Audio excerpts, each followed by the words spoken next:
Hello नमस्कार, एक बार फिर से आप सभी का मेरे चैनल नमो क्लासेज में स्वागत है। देखिए, बच्चों द्वारा कुछ क्वेश्चन भेजा गया है तो उस क्वेश्चन का शॉर्ट वीडियो बना देते हैं। लाभ हानि से संबंधित प्रश्न है, बट्टा पर आधारित। एक दुकानदार अपने ग्राहकों को 15% बट्टा के बाद भी 19% लाभ कमाता है। एक वस्तु का अंकित मूल्य 280 है तो उसका वास्तविक मूल्य क्या होगा? देखिए, 100 लिखेंगे हम। 100 से आगे या पीछे होगा। देखिए 100 में यहाँ लिखेंगे सीपी और यहाँ लिखेंगे एमआरपी। देखिए सीपी की बात जो होगी उसको हम क्या करेंगे, 15% बट्टा, तो बट्टा देकर के खरीदा जाता है तो बट्टा का मतलब ही क्या होगा, ये 85 हो जाएगा 15% बट्टा पर, और ये जो है 19% लाभ, तो ये हो जाएगा 119। 100 में जोड़ देंगे, 100 में जोड़ करके लिखेंगे तो एमआरपी आएगा और 100 में घटा करके लिखेंगे तो सीपी आएगा। ये बात ध्यान में रखिएगा। कितना बट्टा है? 15% बट्टा दिया जाता है, तो जब बट्टा यानी छूट को 100 में से घटाएंगे तो सीपी आ जाएगा, और लाभ जो हो रहा है उसको 100 में जोड़ देंगे तो एमआरपी आ जाएगा। और देखिए वो इसका रेशियो कैसे होगा, सीपी और एमआरपी का रेशियो, तो 17/85 या 17/7 से 5:7 के रेशियो में रहेगा। अब देखते हैं इसका मान दिया है किसका, तो एमआरपी का दिया है, यानी कितना दिया है, तो 280 दिया है। इस तरह से जब इसको काटेंगे तो 7×4 = 28, यानी 40 बार में, और इसमें 40 से गुणा कर देंगे तो आ जाएगा 40×5 = 200। अगर इसको दूसरे तरीका से बनाना होगा तब हम कैसे बनाएंगे, तो देखिए कैसे बनाएंगे। यहाँ लिखिएगा एमआरपी, एसपी और यहाँ सीपी। तो देखिए दूसरा तरीका आपको बताते हैं कि किसी भी वस्तु का लागत मूल्य कितना होता है, 100%। हमने सीपी को मान लिया 100%, और क्या होता है कि 15% बट्टा दिया जाता है तो 19% का लाभ, तो 119 लिख देंगे। और किसी भी वस्तु को जब हम बेचते हैं तो अंकित मूल्य पर छूट दे करके बेचते हैं, और यहाँ क्वेश्चन कह रहा है कि कितना छूट दिया जाता है, तो अंकित मूल्य पर 15% छूट दिया जाता है, तो 15% छूट दिया जाता है। इसका मतलब एसपी जो है एमआरपी के अकॉर्डिंग 85% है, यानी 119 जो है वो 85% है, तो 100% कितना होगा, तो देखिए 17×5 = 85 और 17×7 = 119, ये 5 से काटिएगा तो 20×5 = 100। अब इस तरह से जब हम बनाएंगे तो देखिए ये हो जाएगा 140, ये हो जाएगा 119 और ये हो जाएगा 100। इसमें देखेंगे हम ये किसका वैल्यू दिया है, तो पता चलता है जो एमआरपी का दिया है। एमआरपी का मान कितना है, तो 280 है। एमआरपी की तुलना एमआरपी से 280, 140 दूनी, इस तरह से सारा विक्रय मूल्य भी आ जाएगा, क्रय मूल्य भी आ जाएगा, यानी ये 238 हो जाएगा विक्रय मूल्य, और ये आपका क्रय मूल्य जो है वो 200 रुपया हो जाएगा। तो इस तरह से भी बना लेंगे, लेकिन एग्जाम में आप ये बेटर है, इससे बनाइएगा तो 10 सेकंड लगेगा, पेन भी नहीं उठाना पड़ेगा। चलिए बट्टा पर ही आधारित दूसरा प्रश्न है, देखा जाए। कोई दुकानदार 2000 क्रय मूल्य वाली वस्तु को कितना मूल्य अंकित करे कि 25% बट्टा देने के उपरांत भी उसे 35% का लाभ हो। देखिए 100 लिखेंगे यहाँ, और यहाँ दो ही चीज़ की बात है, किसकी, तो सीपी की और ये एमआरपी की। तो सीपी और एमआरपी, कॉस्ट प्राइस और मैक्सिमम रिटेल प्राइस, इसका रेशियो लिखेंगे हम। 25% बट्टा, तो 100 में से घटा करके लिखेंगे, बट्टा जब होगा वो क्रय मूल्य पर, तो 75 होगा यहाँ, और कितना लाभ होता है, तो 35%, तो लाभ होगा तो 100 में जोड़ देंगे, तो एमआरपी जो हो जाएगा वो 135 हो जाएगा। अब देखिए इसको हम कटाते हैं, इसमें दिया है क्रय मूल्य, इसका मान दिया है, इसको कटाते हैं, ये 15×5 = 75 और 15×9 = 135, और यहाँ देखेंगे जो सवाल में किसका मान दिया है, तो प्रश्न में जो है वो लागत मूल्य दिया है, यानी 2000, लागत मूल्य 2000, 5×4 = 20, तो यहाँ 4 से गुणा करेंगे तो 4×9 = 36, इस तरह से जो होगा वो 3600 हो जाएगा। चलिए दूसरा बताते हैं तरीका इसका बनाने का। दूसरा तरीका क्या है, तो देखिए लिखेंगे एमआरपी, और एमआरपी लिखेंगे, एसपी लिखेंगे और यहाँ सीपी लिखेंगे। तो सीपी जो होगा वो 100%। होता क्या है, कितना, 25% बट्टा देने के बाद 35% का लाभ, तो 35% लाभ मतलब 135, और बट्टा दे करके क्या करते हैं, बेचते हैं। कितना बट्टा देते हैं, तो 25%, तो ई एमआरपी जो एमआरपी के अकॉर्डिंग जो होगा वो 135 75% होगा, तो 135 बटे यहाँ होगा 75, तो ये गुणा होगा 100, और 25×3 = 75 और 25×4 = 100, इस तरह से 3×4 = 12 और 3×5 = 15, ये कट गया। इसको जब हम लिखेंगे तो क्या होगा, 45 दूनी 90 और ये 180। अब देखिए इसमें किसका वैल्यू दिया है, तो दिया है यहाँ सीपी का, तो सीपी है 2000, ये 2 0 से 2 0 कटेगा, इसमें 20 से गुणा और इसमें भी 20 से गुणा। आपका एमआरपी पूछा था तो 18 दूनी 36, तो इस तरह से इसको भी हल कर लेंगे। चलिए तीसरा प्रश्न है, एक पुस्तक को उसके छपे मूल्य पर 10% बट्टा देकर बेचने से किसी दुकानदार को 12% लाभ होता है। पुस्तक का क्रय मूल्य तथा अंकित मूल्य का अनुपात बताएं। देखिए 100% है और इसमें दो ही चीज़ बात होगी, सीपी की और यहाँ एमआरपी की।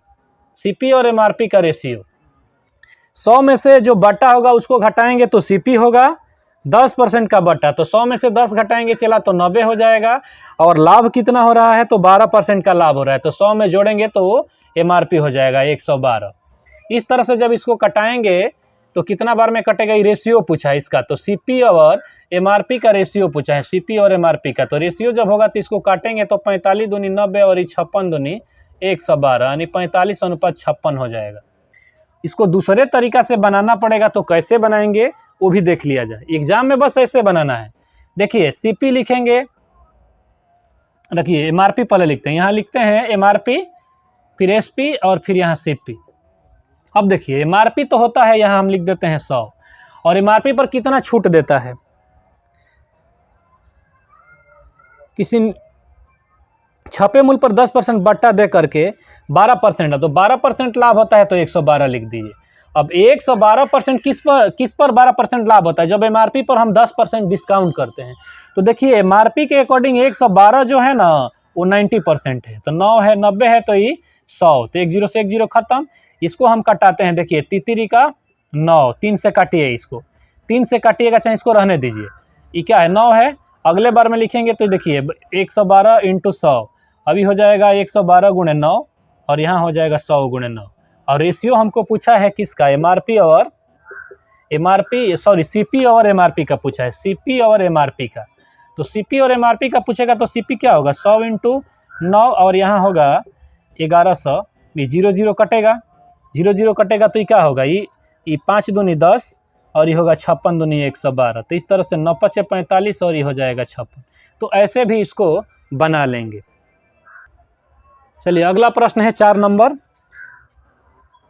किसी वस्तु के निर्माण की लागत मूल्य 9000, एक व्यापारी इस पर 10% छूट देने के बाद भी 25% का लाभ उठाना चाहता है, उस वस्तु का अंकित मूल्य कितना निर्धारित करना होगा।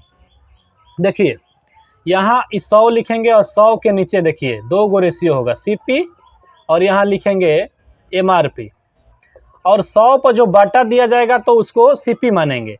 तो 100 पर कितना बट्टा दिया जा रहा है, तो बट्टा जो है वो 10% छूट, तो 10% छूट यानी 90 और 25% लाभ उठाना है, तो 100 में 25 को जोड़ेंगे तो क्या हो जाएगा, ये 125 हो जाएगा, वो होगा एमआरपी। अब देखिए इसमें किसी न किसी एक चीज़ का डाटा दिया होगा, किसका डाटा दिया, देखिए 18 5 90 और ये 25 5 125, ये रेशियो जो होगा वो 18:25 होगा। अब हम देखते हैं जो किसका वैल्यू दिया है, तो वस्तु का लागत मूल्य दिया है 9000, यानी 9000 दिया, देखिए 9000, 18 5 90 500, और इसमें गुणा करेंगे 500 से तो 25 5 125 यानी 12500। इस तरह से इसको बना लेंगे। अब देखिए इसको एक तरीका है, दूसरे तरीका से कैसे बनाएंगे, तो देखिए एमआरपी लिखेंगे यहाँ, और एमआरपी लिख दिए यहाँ, फिर एसपी लिखे और फिर यहाँ सीपी लिखे। सीपी 100% होता है, और क्या होता है, कितना छूट दिया जाता है, 10% बट्टा देने के बाद भी 25% का लाभ होता है।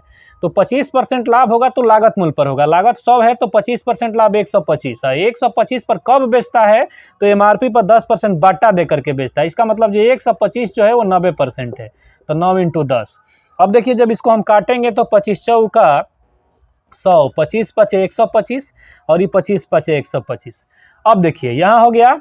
अब इसको हम लिखेंगे कि ई 50 हो जाएगा, ई 45 होगा, ई 9 चौका 36 हो जाएगा। अब देखिए हम देखेंगे जो किसका वैल्यू दिया है, तो वैल्यू जो है वो दिया है किसका, ये वैल्यू दिया है सीपी का। तो सीपी का वैल्यू कितना है, सीपी का जो वैल्यू है वो आपका दिया है 9000 दे दिया है। अब देखिए इसको हम थोड़ा सा छोटा कर देते हैं, लेकिन छोटा तो होगा नहीं, तो छोटा नहीं होगा तो देखिए 18 दूनी 36, 18 5 90 और ये 250 बार में कटेगा 250 बार में, और 250 से इसमें गुणा कर देंगे, इसमें भी गुणा कर देंगे 250 से। इस तरह से बनाएंगे तो एमआरपी भी आ जाएगा, एसपी भी आ जाएगा। तो 25 5 125 है, 125 पर 2 0, यानी इस तरह से बनाएंगे तो 12500 आ जाएगा। चलिए अगला प्रश्न है कि एक दुकानदार किसी वस्तु के अंकित मूल्य पर 20% छूट देता है और उसे 20% लाभ होता है। दुकानदार छूट न देता तो उसे कितने प्रतिशत का लाभ होता? बहुत अच्छा क्वेश्चन। देखिए यहाँ 100 लिखेंगे और 100 लिख करके रेशियो दो चीज़ का निकालेंगे। यहाँ लिखेंगे सीपी और यहाँ लिखेंगे एमआरपी, और छूट जो होगा उसको 100 में से घटाएंगे तो सीपी आ जाएगा, और लाभ जो होगा उसको 100 में जोड़ेंगे तो एमआरपी आ जाएगा। ये बात आपको ध्यान में रखना है। तो होता क्या है, देखिए देखा जाए जो अंकित मूल्य पर 20% छूट, तो 20% छूट देता है ना, तो 100 में से घटाएंगे यानी 80 हो जाएगा, और ये रेशो जो होगा 20% छूट देते हैं तो कितना लाभ होता है, उसे 20% लाभ होता है, तो ये 120। इस तरह से जब इसको काटेंगे तो 40 दूनी 80, 40 तिया 120 यानी 2:3। अब बताइए जो एमआरपी 3 था और सीपी 2 था, अगर ये कह रहा है यदि छूट नहीं दिया जाता तो उसे कितने प्रतिशत का लाभ होता? तो छूट नहीं दिया जाता इसका मतलब एमआरपी पर बेचा जाता, तो जब एमआरपी पर बेचा जाता तो प्रॉफिट एक होता, यानी 1 × 100/2 ये 50, तो प्रॉफिट कितना हो जाता? 50%। रही बात इसको दूसरे तरीके से कैसे बनाएंगे, तो वो देखिए बताते हैं। बस आपको 3 ही चीज़ लिखना है, यहाँ एमआरपी, यहाँ एसपी और यहाँ सीपी। सीपी 100% मान लेंगे और लागत मूल्य जो होता है वो 100% होता ही है। अब देखिए क्या होता है, 20% छूट देने के बाद भी 20% का लाभ होता है, तो 20% का लाभ होगा तो लागत मूल्य पर होगा। 100 को खरीदे थे तो 120 में बेच दिए, और एमआरपी पर कितना छूट दिए थे, तो 20% छूट दिए थे, यानी 120 जो है वो एमआरपी के अकॉर्डिंग 80% है, तो ये 100% कितना होगा? अब बताइए 40 दूनी 80 या 40 × 5 40 तिया 120। अब देखिए 50 दूनी 100, तो ये 50 तिया क्या हो जाएगा? 150।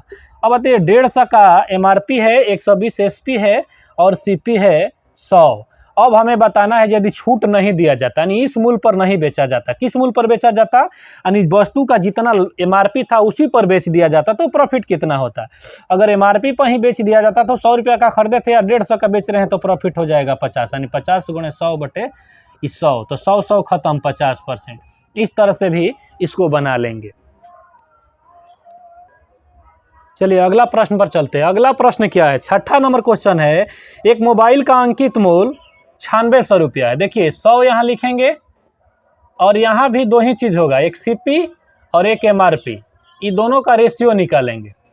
छूट को 100 में से घटाएंगे तो सीपी आएगा, और लाभ को 100 में जोड़ेंगे तो एमआरपी आएगा। ये बात आपको ध्यान में रखना है। सुनिए, छूट को 100 में से घटाएंगे तो सीपी आएगा, और लाभ को 100 में जोड़ेंगे तो एमआरपी आएगा, और वो दोनों का रेशियो आ जाएगा, किसी न किसी एक का मान दिया रहेगा।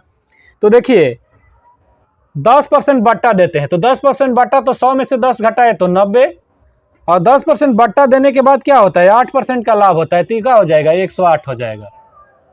अब इसको कटाते हैं, 18 × 5 = 90, तो 18 × 6 = 1 से, यानी 5:6 हो जाएगा रेशियो। अब देखिए किसका वैल्यू दिया है, तो यहाँ अंकित मूल्य दिया है 9600, अंकित मूल्य 9600 है, और पूछ क्या रहा है, यदि कोई बटा न देता तो उसका लाभ प्रतिशत। तो देखिए जब 9600 है, 6 इकाई 9600, तो ये 5 इकाई कितना होगा, ये 16 × 5 = 80 हो जाएगा ना, इसको ई होगा। अब देखिए कह रहा है यदि छूट न देता तो उसे कितने % का लाभ होता, तो कितना % का लाभ होता? प्रॉफिट। एमआरपी पर बेच दिया जाता तो 8000 खरीदारी है, 9600 बिक रहे एमआरपी, और उसी पर बेच दिया जाता तो 1600 लाभ होता, यानी 1600 × 100 बटे ये 80, तो 16 × 5 = 80 और 20 × 5 = 100, यानी 20% का उसे प्रॉफिट हो जाता। इसको भी दूसरे तरह से कैसे बनाएंगे, तो देखिए दूसरा तरीका आपको बताते हैं, एमआरपी, एसपी और यहाँ सीपी।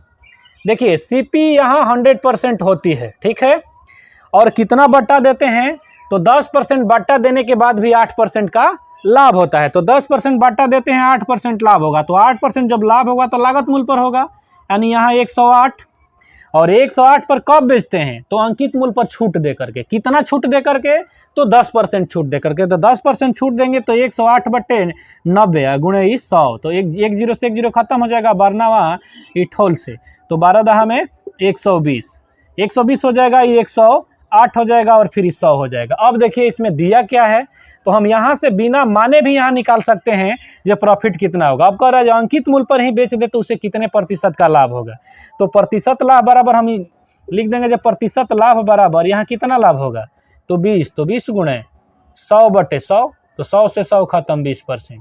यहाँ ये जो इसका तुलना करेंगे एमआरपी अंकित मूल्य 96 से अगर नहीं भी यूज करेंगे तो भी हम इसको बना सकते हैं।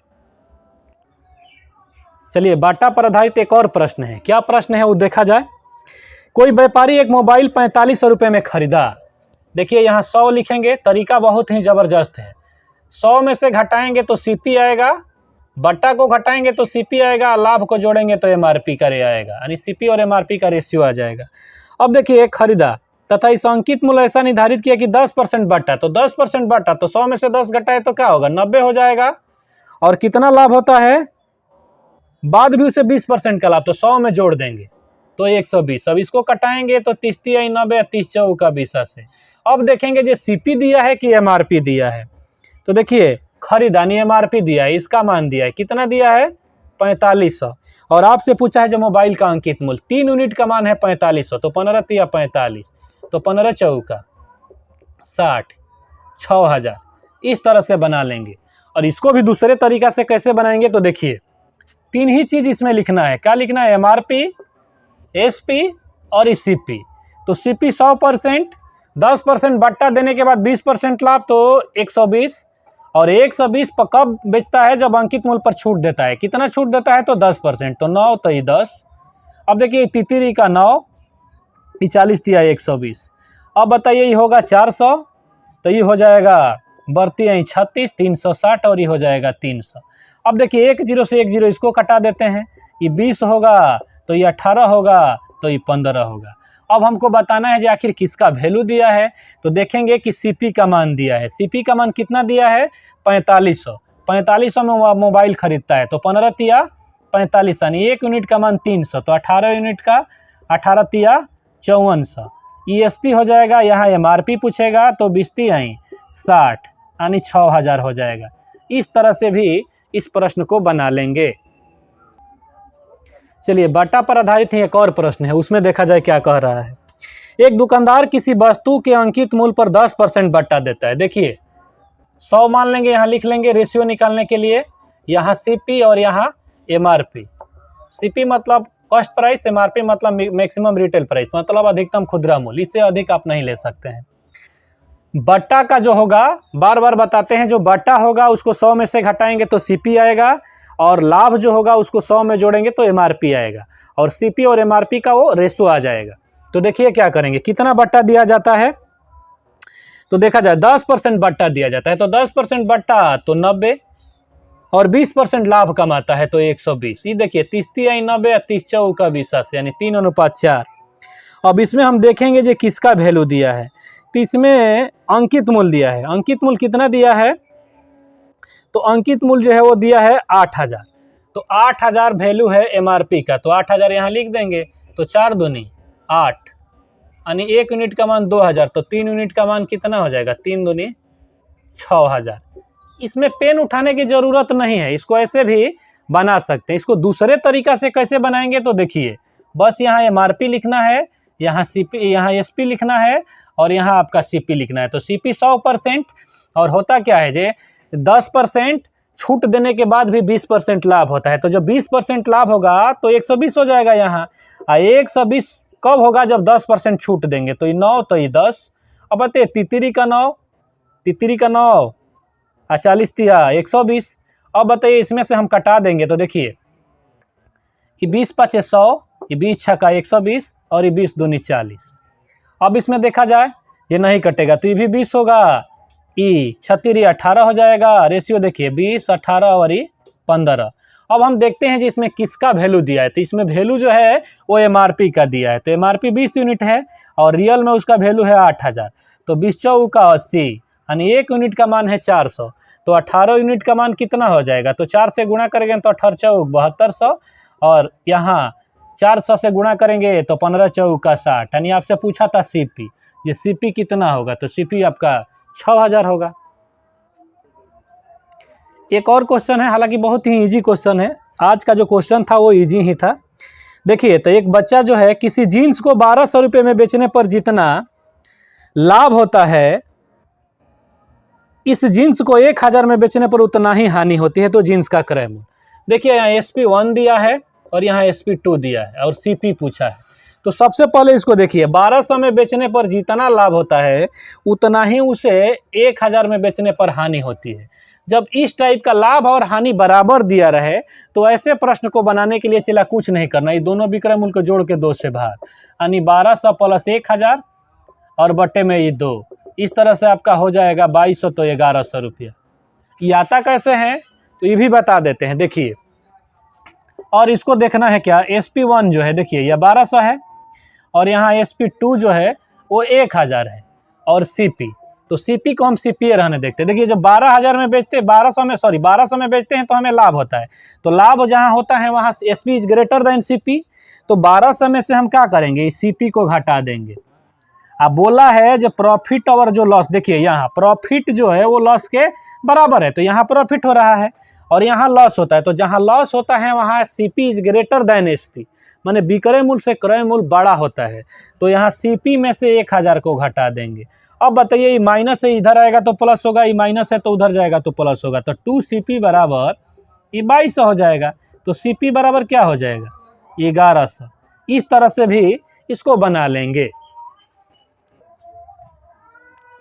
चलिए एक और प्रश्न है लाभ हानि से ही संबंधित। राहुल 10 रुपये में 15 कलम खरीदता है। CP खरीदना का मतलब कॉस्ट प्राइस, 10 रुपये में जो है 15 कलम खरीदता है और कैसे बेचता है, तो 15 रुपये में 10 की दर से बेच देता है, 15 में 10 की दर से, 15 रुपये में 10 की दर से। अब देखिए नीचे वाले का देखेंगे जो इसका LCM क्या होगा, तो 15 और 10 का लघुत्तम जो होगा वो 30 होगा, मतलब 30 गो कलम खरीदा जाए और 30 गो ही बेचा जाए तो रियल में लाभ और हानि बुझा जाएगा। तो देखिए 15 दूनी 30 और यहाँ भी 30 से गुणा तो 0 से 0 खत्म, ये 10 दूनी 20, 20 रुपये का खरीदारी है और 45 रुपये का बिक्रय है, तो स्वाभाविक है जो आपका प्रॉफिट हो रहा है। और कितने का हो रहा है, तो 25 का हो रहा है, तो प्रॉफिट प्रतिशत बराबर क्या 25 × 100/20, तो 20 पचे 100 तो 25 पचे 125, यानी 125% का प्रॉफिट होगा। तो चलिए आज के लिए इतना ही, नेक्स्ट वीडियो में मिलेंगे, तब तक के लिए धन्यवाद।